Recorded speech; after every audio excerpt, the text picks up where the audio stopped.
the Around the NFL podcast. Wants the NFL to change the name of every holiday. Welcome to another edition of Around the NFL. My name is Dan Hanzus, and I have with me heroes virtually across the Southland and beyond. Gregg Rosenthal, Marc Sessler. Happy day after Thanksgiving, presented by the National Football League in honor of John Madden. I don't think I have all the wording right, but probably close enough. Happy Thanksgiving day after, presented by John Madden. Did you boys enjoy the day?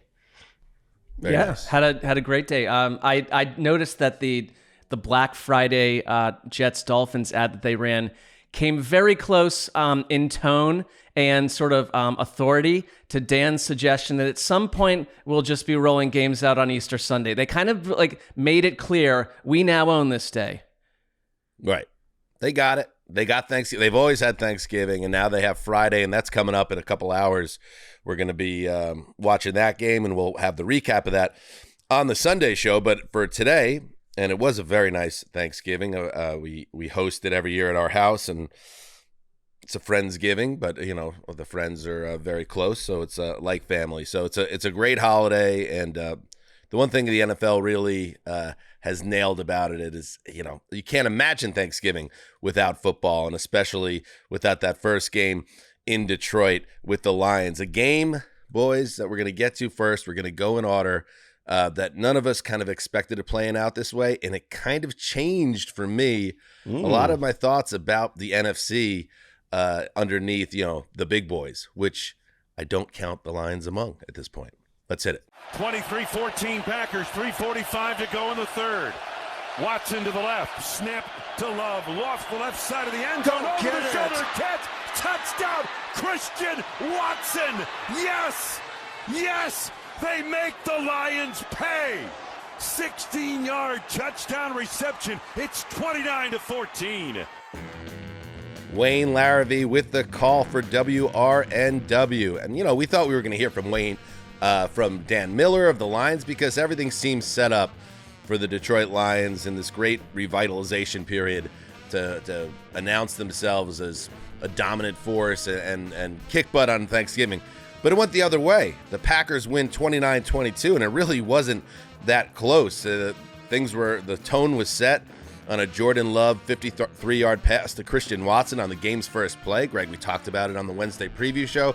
They lead the league and explosives like that, and they just kept taking it to the Lions, Greg, Lions team that on top of being flat-footed to start the game, just killing themselves with the mistakes throughout the afternoon, and they could not put it together. They couldn't. I mean, on some level it starts with Jared Goff, you know, turnovers for the second straight week, but I really think it starts back in week 7. And that's when we saw the Lions play the Ravens. And that was a game they were so comprehensively destroyed on every level. Did make you think, well, you can throw that out like a little bit, but let's see how that goes. Since then, they've played 4 pretty lackluster teams, 5 if you want to count the Packers, although they're certainly playing better now. And they're the worst defense or the second worst defense in the league, depending on what metric you want to use. They all agree. And that's a 5-week sample size. And that's against some pretty good quarterbacks, you know, like Justin Herbert and Lamar's in there. But it's also against the Raiders and Jordan Love, who is playing better and better every week, but is not a top 10 quarterback right now. And all these guys are having career days against them. And I'm with you, Dan. I think they can improve. But right now, it's hard to see them in the mix with the truly great NFC teams. I don't know. I mean, if we talk about them as a playoff possibility, I think they're going to test for that number 7 spot. I think yesterday, I mean, I'm with you, Dan. The Lions you think are going to test for that? I'm talking about the Lions here. I'm saying Green Bay, absolutely. No, yeah, I'm talking about the Lions at 8-3. I'm not putting with the Lions. Mark, a little high on that tryptophan. No, I think the Lions, like, to me, like That's such a good one. That's good. To watch how their strength was their offensive line. And I thought that their offensive line was one of the reasons that Jared Goff had been, you know, pristine going back to last season in many ways. And everything's changed over the last couple of weeks. Like 3 lost fumbles yesterday, 6 turnovers over the last 2 weeks. They're lucky they got out of that Bears game with a win. And in this division that seemed to be essentially just kind of handed up to them, I'm looking to my point before. I'm looking at Green Bay and thinking like, wait a minute, they're changing before our eyes. Their quarterback is, their passing game is, and I look at that game and like, I don't really remember Matt LaFleur having a better performance as a coach. I think no one expected that to happen the way it did. He came in with a surprising game plan.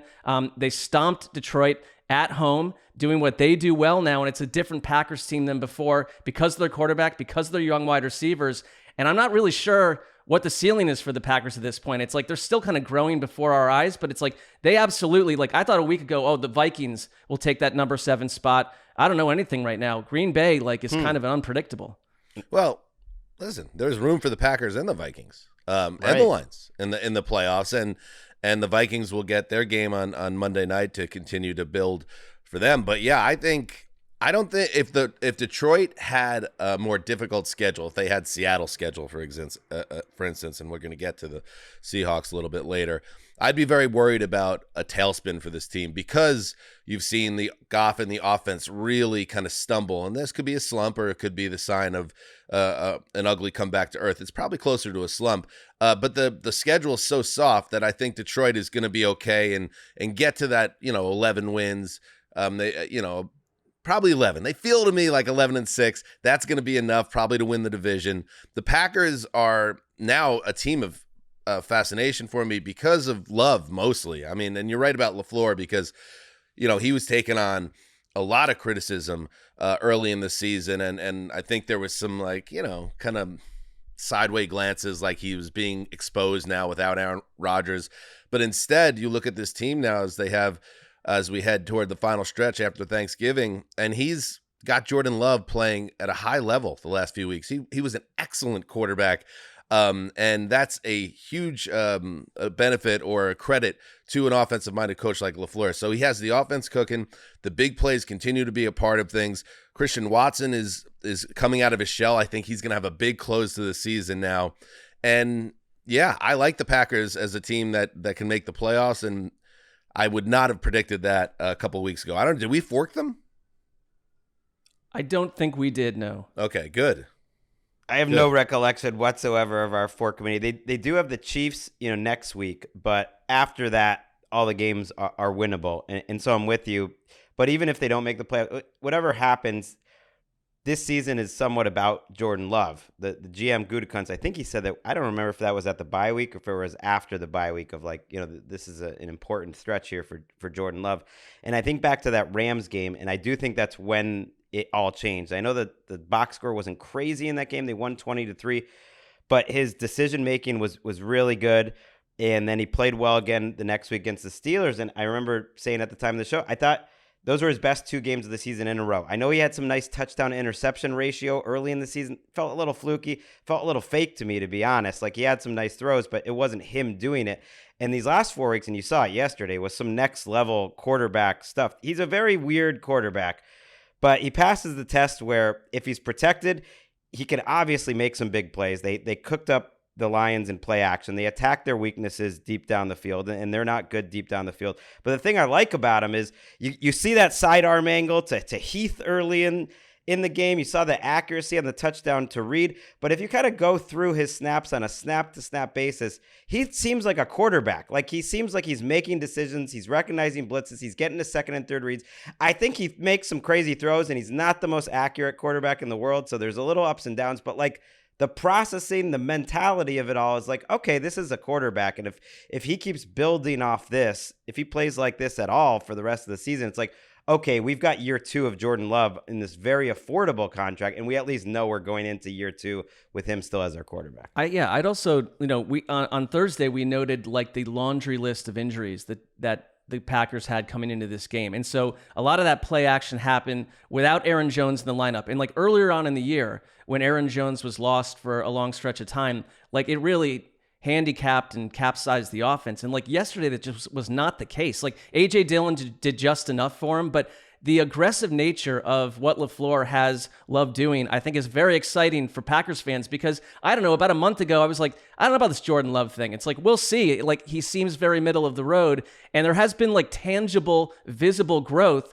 and their young wide receivers are growing along with them. The same way I felt about like the Steelers coming into the year with all these like young weapons, and I don't think they're weapons at all across the board in Pittsburgh, is how I feel about Green Bay now. So it's like, I thought yesterday was one of these games that like changed the way a lot of people feel about two different teams.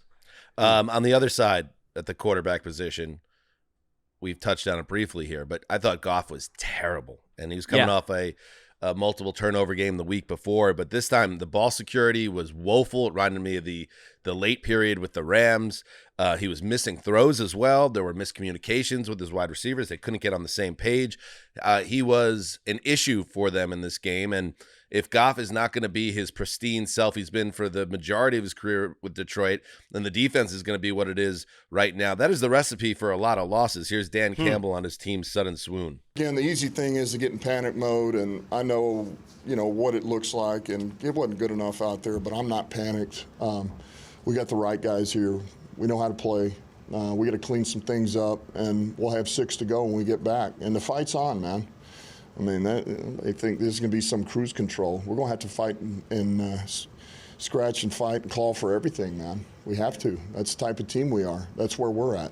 All right. Any other thoughts on this game, boys?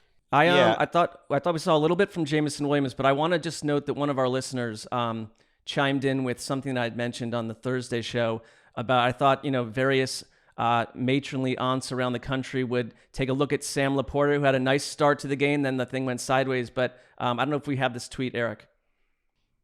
Let's hear it out loud. Okay, so another prophecy fulfilled. My aunt, while not matronly, definitely took notice of Sam Laporta during the Lions game. She's also not a football fan. They showed him and Goff in quick succession, so I verified, and she even parroted back Laporta's name. That is a weird tweet. It is a weird tweet, but I appreciate it. Quiet storm. Like everything about it is that there's strange. What are you questioning whether this is like real or no, it's a Mark bot? It's a Mark shadow or account. A Mark burner. Mark, did you write that? I don't even use X myself, much less have Come a on, burner Kaiser account, Soze, tell us the truth. No, I just saw it this morning and it caught my eye that I think it's just matching it up on the aunt archetype individual with Sam Laporta's physical being. He's a young beefy young guy, a young Gronk. Wait, was your prediction that he was hot and the aunt would take notice? I thought it was that he would have a massive game. No, it was more that the aunt who's not football enthused would be in the room and just notice him, the physical specimen. You mentioned you mentioned the O-line. There's a weird sort of almost analytics off about how good this O-line actually is, because everyone thinks it's one of the best lines in the league. It's certainly PFF, for instance, grades it as one of the elite lines in the league.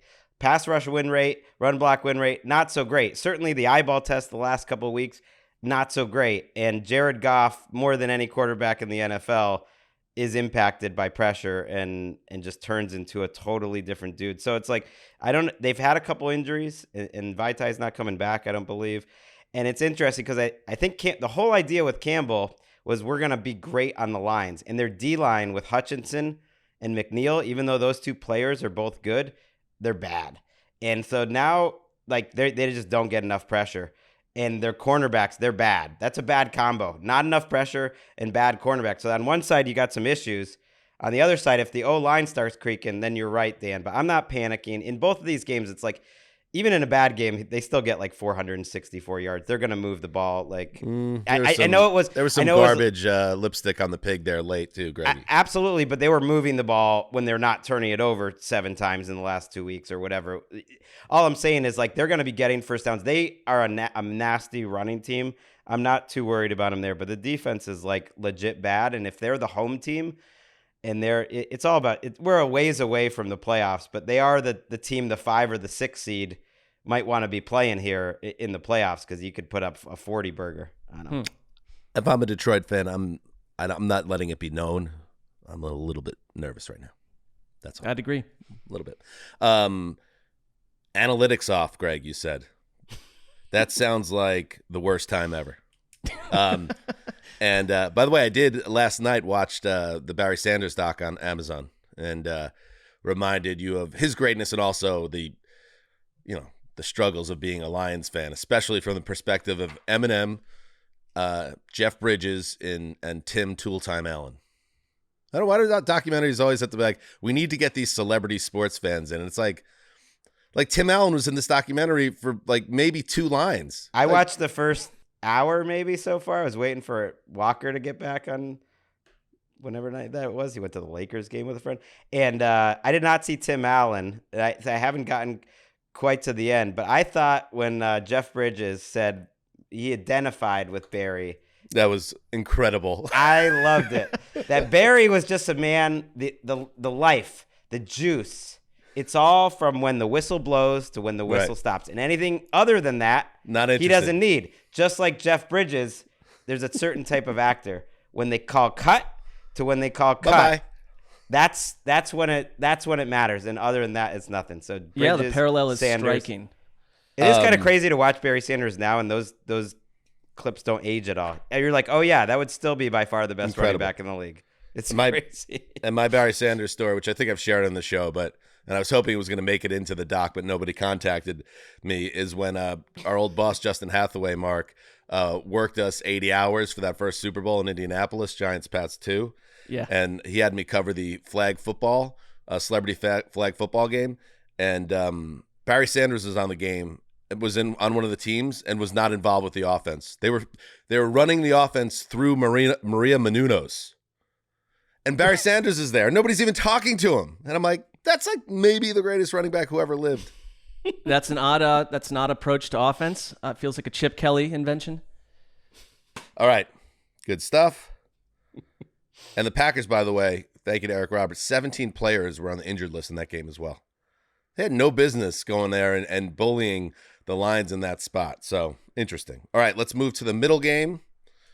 And by the way, we did fork the Panthers, Pats, Broncos, Bears, Cardinals, and then I belatedly, and my apologies, I forked the Giants. So those are the 4 teams. Maybe we'll revisit it in the upcoming week. Broncos, making us sweat a little bit here. A little bit. A little tough. All right, let's head to Big D, where the Cowboys were not in the mood for any type of competitive contest. 2nd and 10 at the Dallas 43. Howell's back, throws it. Oh, look out. Picked off. It's Bland. It's Bland. Again. He's got one. No way. At the 20. He cuts left. He breaks the tackle at the 10. Stop it. He did it again. The whole defense is going to put Bland in the kettle. That is unbelievable. That's the most pick sixes in one season in NFL history. 5 touchdowns. Where did you come from? Great call. And what you did, if you watch on YouTube, you could see it, or if you watched live yesterday, Dan Quinn up in the booth, the DC, the Cowboys going absolutely ape celebrating Deron Bland setting the NFL record for pick sixes in the season. I mean, his 5th. The 5th of the season. Kyle Pitts has 4 career touchdowns in his whole NFL career. Deron Bland is a cornerback. He's got 5 pick sixes this year. Unbelievable. And that was just the little stamp at the end of the game, because the Cowboys offense absolutely obliterated the Commanders, got their DC fired. We're going to talk about it. 45-10 from Jerry World. This was, Mark, a total celebration of the Cowboys, the brand, and their standing as one of the very elite teams in the NFL. It was. And, I've been critical of the Cowboy experience over the years, but not in this version of what we saw, because they have been doing this at home all year long. They are 5-0 at home and have outscored opponents 205 points to 60 in those 5 wins. That's insane. But it is not nearly as insane as what Deron Bland has done. It's like CeeDee Lamb has 6 touchdowns, and he's a superstar.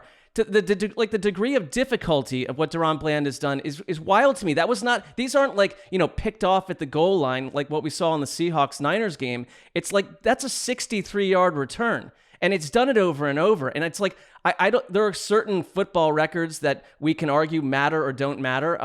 This matters because he's helping the team win. He's pouring on points at the end of the game. It's the kind of thing for me that it's like I don't know if we'll ever see this again. This could be the kind of thing where you could go 50 years, or for us, we're not going to be here for maybe 50 more years. You never know. Like it could be a long time before anyone touches this, because it's such a confluence of insane things happening. It's not just being in the right place at the right time, but you also have to be the athlete to do what he's done. Like on that return, how easy would it have been a 13-yard return? You get clipped, you're down at the ground. It's just kind of magical. And I know that like it completely electrified that stadium, their owner, the whole thing. Well, are you saying I'm not going to live to 94? That's my... I did not You're guarantee doubting that, me? Greg. Well, the You data doubting me? suggests not, I'm Greg. so much older than you, Greg, that according to the two of you, that I was more suggesting perhaps I won't see that record broken. Well, you'll be Perhaps triple you digits. will. If you make it, you'll be triple digits, and that is pretty wild. That would be wild. That's This, a long time from now. This Cowboys team does feel different. Now, could they lose in the second round of the playoffs? Of course they could, because like I don't think they're a step apart from these other teams. But they do have everything they need right now, and the most important thing is just Dak dots down the field. He's so comfortable, and Romo, I know he gets overexcited, but I don't think he says things like this might be the best offensive line in the league right now, especially in terms of pass protection, willy-nilly. And they are just playing outstanding up front. Now, everyone looks outstanding up front against this Commanders pass rush. It doesn't exist. But he's throwing the ball deep down the field. That's 18 vertical throws for a touchdown this year, according to Next Gen Stats, way more than any other player. And 14 of those are in like the last 6 weeks. So this is a bombs away offense. And I thought these last couple of weeks, it's almost like they're working on things that they'll need in bigger games. They got Gallup and Cooks involved last week. And then this week, I thought Pollard ran really well. I know it was only 13 carries, but from quarter one, quarter two, when it mattered, they were consistently running the ball. And that was excellent. It was actually not a game they were dominating in total yardage through 3 quarters or anything, but they were getting everything they wanted to done. I think 15 of their first 26 plays were first downs. I mean, that's just stupid. This was, in many ways, the ultimate Cowboys game, at least in terms of the regular season. The game on Thanksgiving with the Salvation Army Red Kettle out for the first time. You have a blowout of a hated rival. You have Deron Bland making history. You have Dak once again saying, I am a very real MVP candidate. You had a certain celebrity that I'll get to in a moment at halftime. Jared Jones was over the moon with this one. This is a surreal day. I wouldn't even dare, as much as I imagine or as big as I might dream or think, I couldn't have drawn a day like today up. I couldn't have imagined it. It really covered a lot of ground.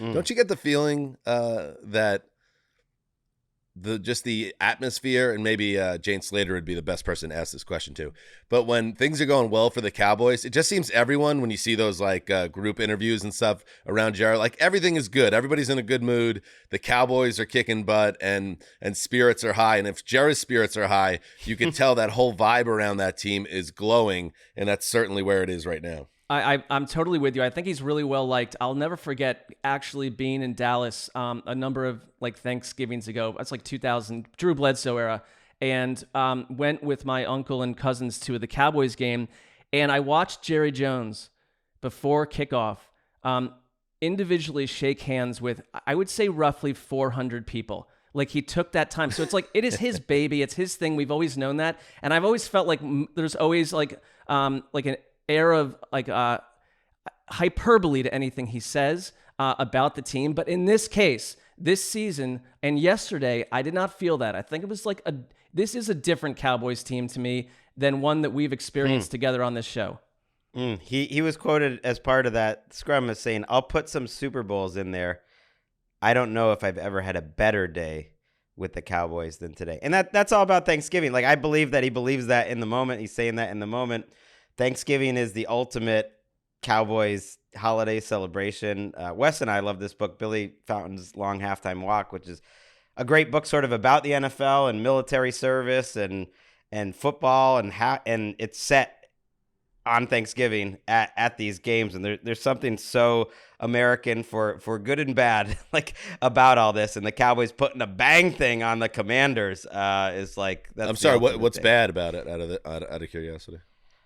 Well, read the book. I would say like some of the ways. I was talking about just yesterday. Okay, the book. Oh, no, I'm sure nothing there's a bad lot more. yesterday. Okay, just gotcha. the over the top sort of the way they used the. It was written, but from I'll the do one thing perspective that was of a bad. military guy. Yeah.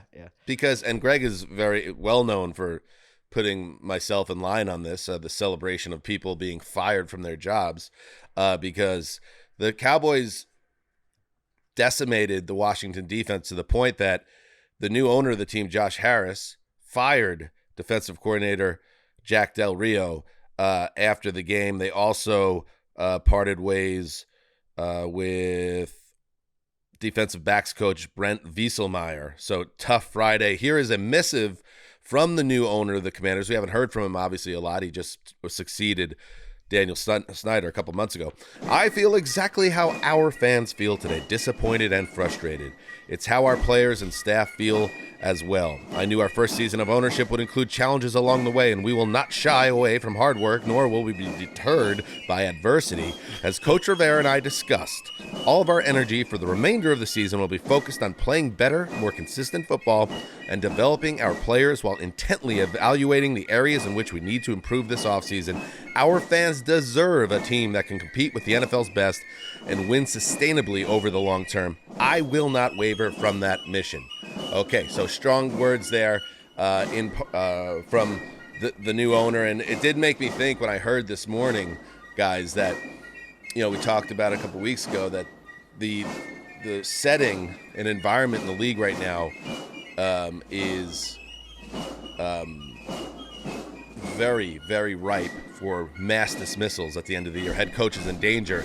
And what do head coaches in danger do when there's an issue? You start firing your assistants and you start reshuffling the deck. So I feel like we're seeing a lot of that the last week or so, and now Washington's doing it as well. But I just think it's a little unfair, to Can Del Rio and the defensive backs coach when you just traded away like your two most impact players on the defensive line, two of your most impactful players. And what did you expect in this setting, honestly? I guess you could be more competitive, but still.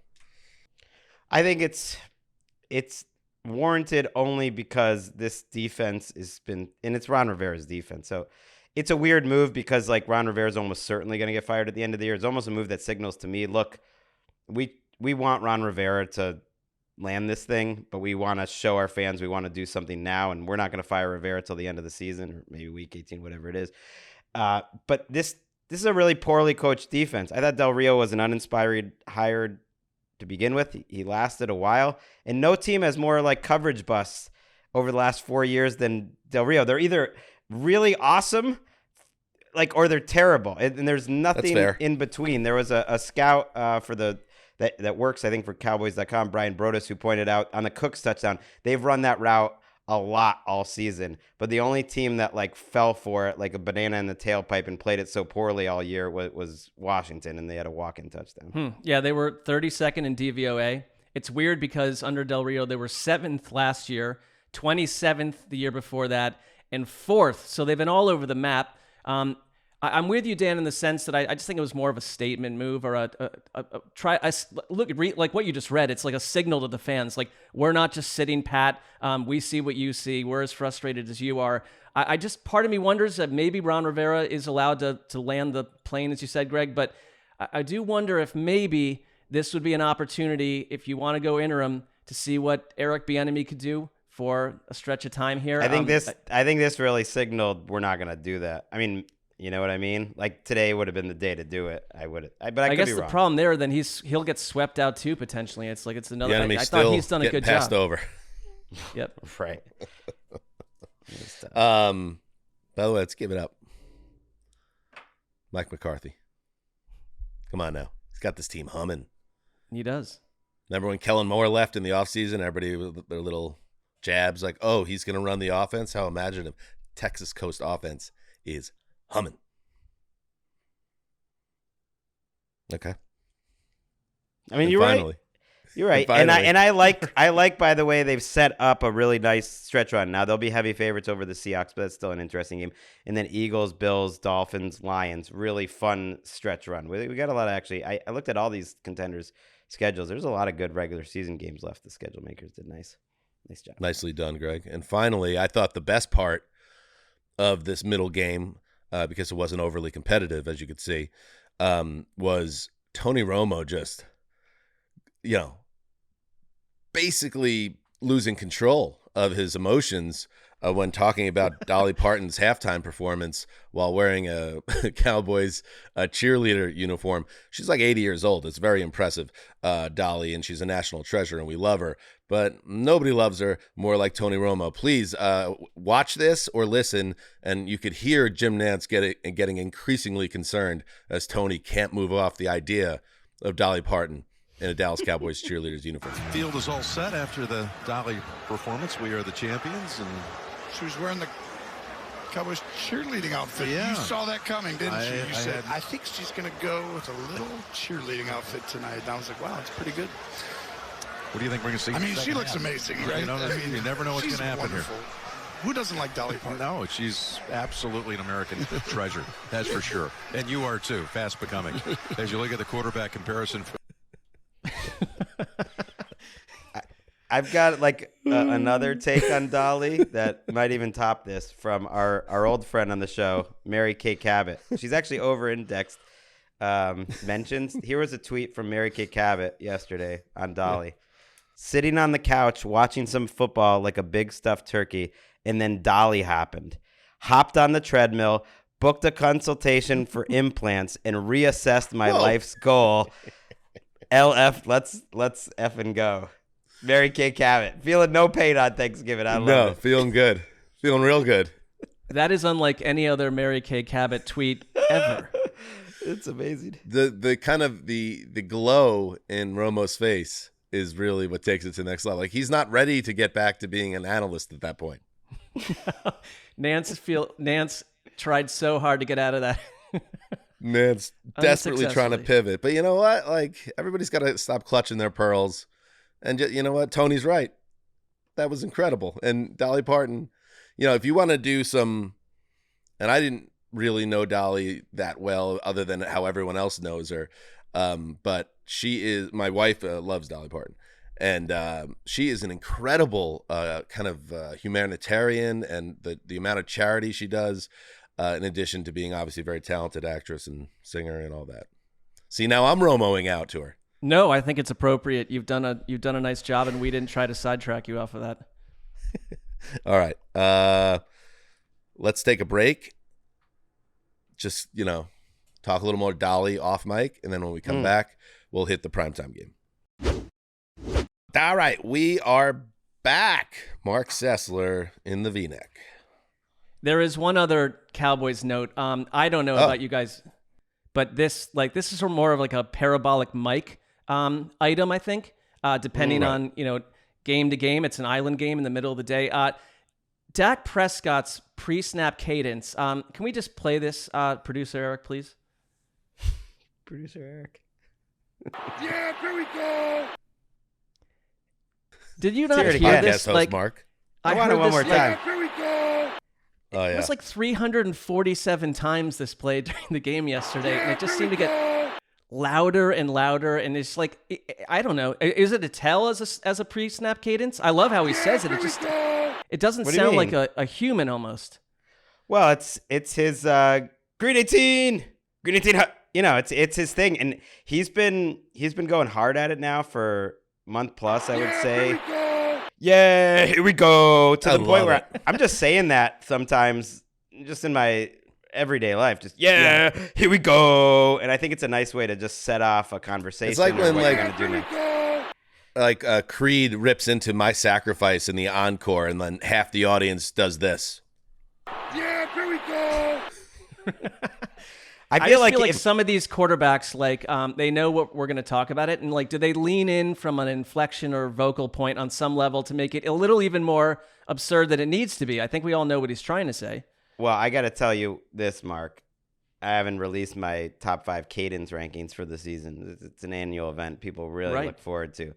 But between his voice, how strong his pipes are, and the unique nature of here we go. I mean, he's a strong favorite for number 1 this year. That's good too. Yeah, here we go. I'm gonna go with you with MVP talk. It's too early to talk about the cadence rankings yet. You're not allowed to.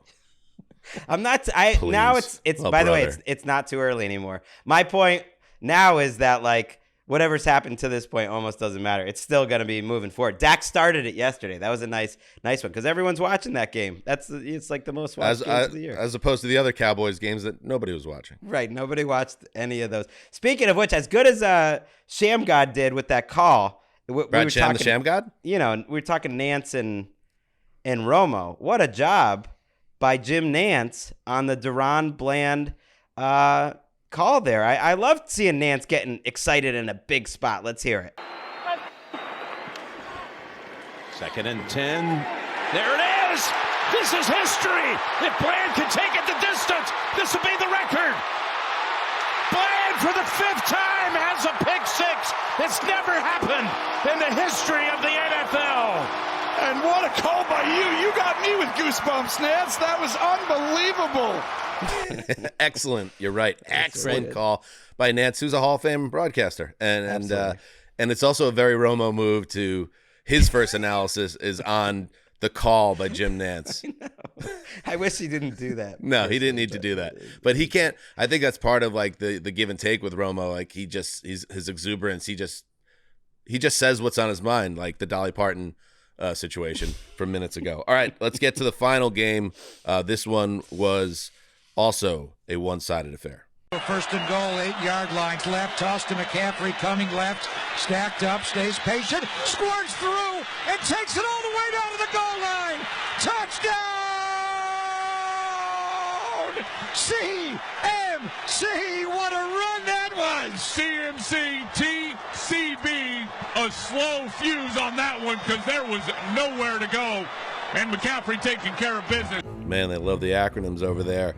Greg Papa and Tim Ryan with the call.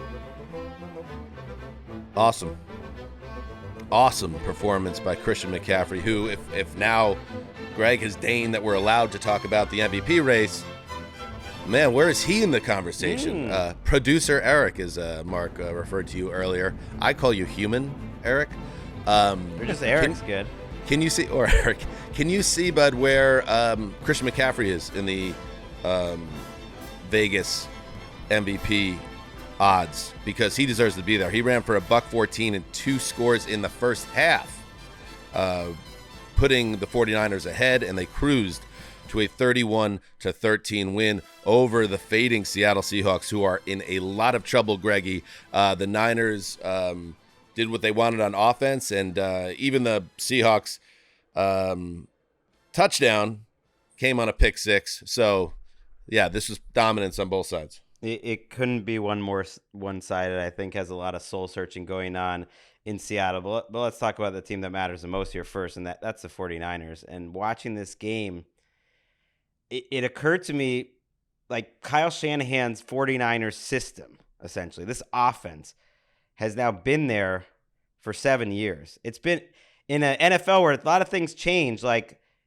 this has been an awesome offense that's brilliantly constructed and play called for a while now. It's been a great run, and to me, this is the best one, and it's the best one because of Purdy, first of all, and because he elevates their offense in a way that Jimmy G and certainly any of the other backups never did. And because they're healthy, which they often aren't. Right now they are healthy, and that's when they weren't winning games a couple weeks ago. That was a big part of it. But also because these guys have been there now for a while outside of Purdy, Debo and Ayuk and Kittle and Trent Williams. And even a lot of the line's been there for a while, and it's all just coming together. And they've been so close every year, and I'm not saying they couldn't be close in another year, but man, you look at this Shanahan thing, it just feels like, man, this is the time. Like this is the team. This is it. This is the team. This is the team to do it. Yep, I absolutely feel the same way. It is so key that they stay healthy when all 5 of their offensive stars have been on the field together for full games. They've been undefeated. That shouldn't change. They're so dominant. I think it really mattered last night to see that you got Debo Samuel as the core element again. He's such a change agent. But it's like we talk about the offense as we should, but their defense is an absolute destroyer. I mean, what they did last night, at one point, in the first half, the Niners had 16 first downs and the Seahawks had run 18 plays, and it never really got better for Seattle. And I mean, the same way that, the first game changed the way we thought about Detroit and Green Bay, I'm looking at a Seattle, schedule where you got to go to Dallas, you got the Niners and then the Eagles. I don't know. It kind of feels like curtains to me, and as ebullient as Pete Carroll is at all times, I thought the look on his face at the end of that game spoke volumes. I think they're in a bit of a dark corner that will be hard to escape from. Here are the MVP odds, by the way. Jalen at plus 250. What? This is from DraftKings. Lamar plus 350. Mahomes plus 425. Tua plus 550. Dak plus 850. CMC plus 1,600. These are so annoying. Come on, bro. I think he has 16 touchdowns. Why is Jalen Hurts the favorite? Well, Dak was plus 3,000 a couple of weeks ago, so if you caught on at any time, I think that's still value. And where is Tyreek Hill, who's literally my vote right now? Greg, nobody likes Tyreek Hill. I think that factors in. That's just positional bias against McCaffrey, though. Yeah, I don't think that factors in. He's plus 4,000. I don't think that factors into the DraftKings odds. But I hear you. He's number 10 right now. He has some rough stuff in his personal history. Let's see. Let's get back to it. So, yes, McCaffrey, I believe he's got 16 touchdowns this year, and he's dominant. Brock Purdy, statistically, not his best game. He threw that pick six I mentioned that briefly made the game somewhat interesting in the third quarter, but also kind of put a stamp on the game and put the game away with a beautiful throw to Brandon Ayuk in zone coverage. And Shanahan, after the game, made a point to really pump up Purdy in that spot. He said, that is a play where we have something underneath, a little check down that could have went for 12 yards. So when he decides to put it over the middle on a line from about 30 yards out, that is a high-level throw. And I think it gets to, Mark, what we were talking about on Wednesday about, Purdy and the kind of season he's having. And this, we act like he's, this little boy that was plucked out of obscurity. That's a high-level football throw. So, yeah, he might not have the arm talent of those other quarterbacks we mentioned just now, but he's got enough to make it happen when he's pulling the trigger and using his instincts for good. Yeah, I love that you brought up that throw because I think that's an argument in favor of the fact that this quarterback has elevated the play of Brandon Ayuk, Brandon Ayuk was for multiple years in a row talked about this will be the year he totally breaks out and becomes a star. It has a lot to do with him, but it has a lot to do with Purdy as well. And their connection has been essentially flawless for weeks on end. And that throw was not the kind of throw that a mid-tier quarterback that we'd want to write off as a system guy makes. And I look at those MVP odds and it's where is Purdy, to be honest? It's I find that to be slightly absurd that he's not near in the top 5, top 6 of that list, if not higher. I think it's just we're looking at a perception problem when it comes to Brock Purdy in this offense. Here's the thing: if they get the 1 seed, and I'm not ruling them out of that, he's got a chance. It's stupid the fact that Jalen's plus 250 because that's just they have the 1 seed, and I just love the way they started this game. I think of NBA teams. You talk about 2-man games a lot, just the 2 stars kind of playing off each other. Porzingis and Jaylen Brown right now, beautiful 2-man game. They got a 2-man game going with Debo and CMC, and where they're just using them interchangeably and matching them up. And they have the Seahawks defense had no freaking clue what to do the first couple drives of that game. Shanahan just owns this matchup. He owns Pete Carroll, who's a defensive coach when the 49ers have the ball. And the way they use those 2 guys it's pretty beautiful. It's funny, and that's obviously a credit to Kyle Shanahan, the offensive mastermind. I like this thing that's going on this year. I feel like there's been an uptick in it this year of just shots to Mike Shanahan, Kyle's father, sitting stone-faced in the stands with that shock of white hair. And a lot of younger fans don't even know that Mike Shanahan, Kyle Shanahan is who he is in large part because of Mike Shanahan, who was a genius in his own right and won multiple Super Bowls. And now Kyle has kind of taken the league over and is that dude. Seattle, you're right, had no answers. It looked like Reek Woolen got benched in this game, although Carroll downplayed it afterwards. I mean, but he was benched. He missed tackles. He said it. Carroll said after the game that he had a bad shoulder, but he was playing special teams after they took him out of the game for Michael Jackson. So, I mean, you talk about Reek Woolen was one of the best young additions to the league last year, and now he's on the bench on the offensive side of the ball. Obviously, Geno Smith is dealing with the arm injury, but this offense just is not humming anymore, Greg. And if Geno is not physically right, and we'll have to see, he played that game with a big kind of like knot on his throwing elbow. Maybe it is that time to have a Drew Lock conversation, but at the same time, like, nobody was like pumping the brakes on the Drew Lock experience harder than me a couple of years back in Denver. It's not necessarily a great second option, but the offense has hit a rut. There's no doubt about it. They're disappointing. Like, everything about this team is disappointing. They're 6-5, and what you said about the Packers and the Vikings can get in is in large part because the Seahawks can fall right out of this thing. I mean, think about these two games against the Ravens where this game and the Ravens game where absolutely Geno didn't excel, but he's not going to be able to elevate things going really wrong around him. But find a spot on this team that's not getting blasted. They spent their whole offseason building up this defensive line, completely changing it, spending tons of money, draft picks. They got young guys coming up, Draymond Jones. They trade for Leonard Williams. They get blown off the ball. They can't tackle anyone, CMC. Their defensive rookie of the year, Tariq Woolen's getting benched. Their linebackers are slow. DK Metcalf is having one of the worst seasons for a quote-unquote superstar wide receiver. The guy can't make a catch. I'm telling you, I'm pulling him out of the club, I think, Greggy. I had him in the club. I think he's so. Go.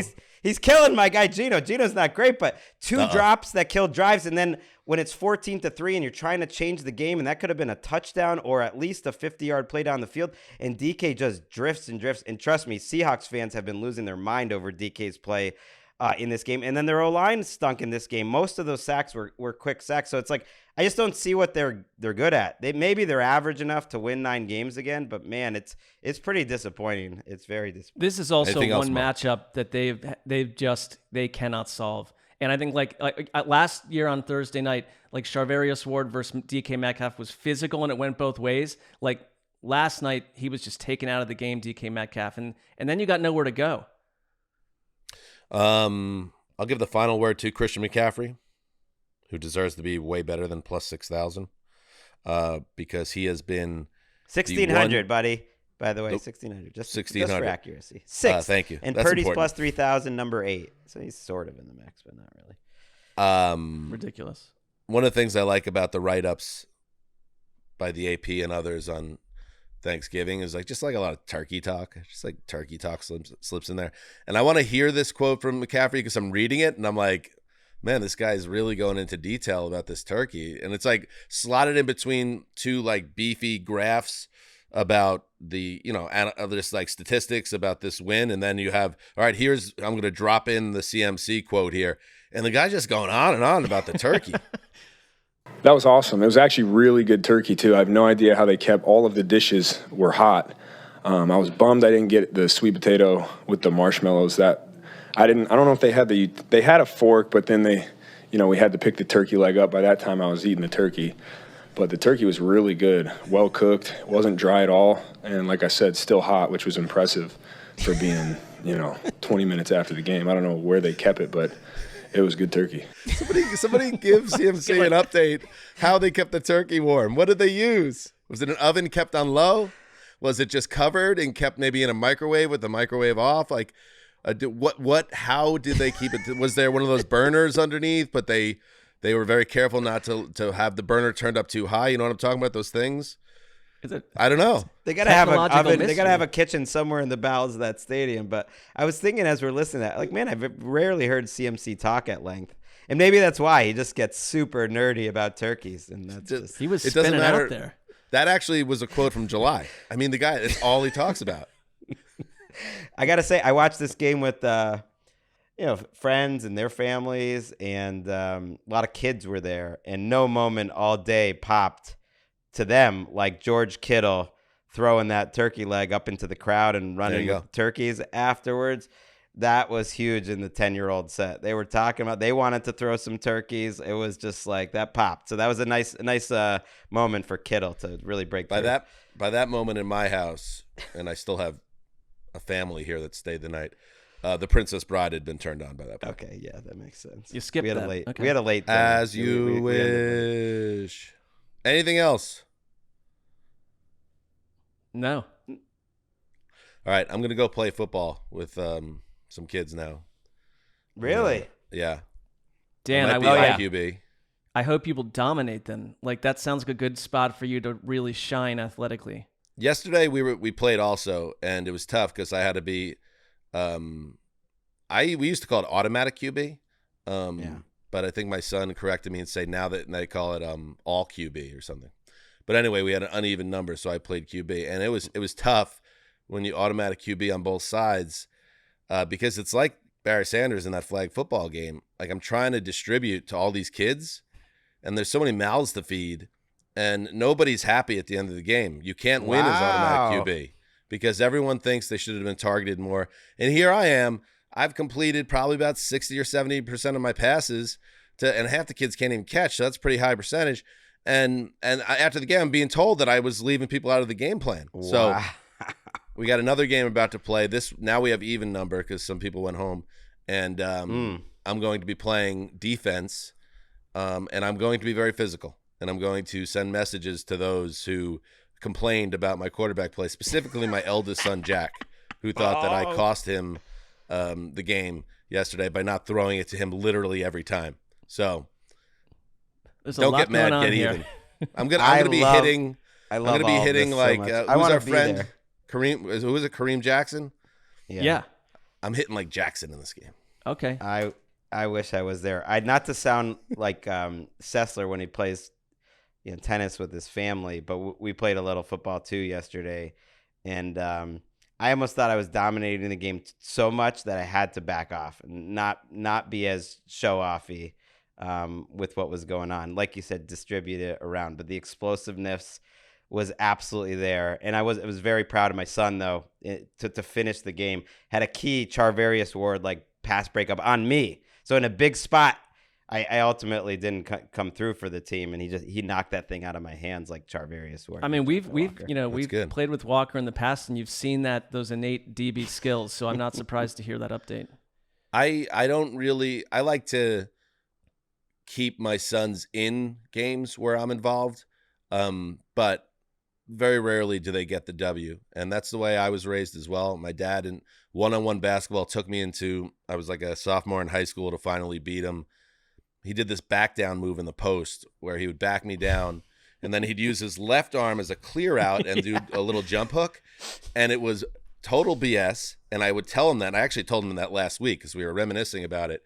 And when I finally beat him, it was all the more rewarding, and it was a changing of the guard athletically within the family dynamic. And that's what I want the boys to do to me.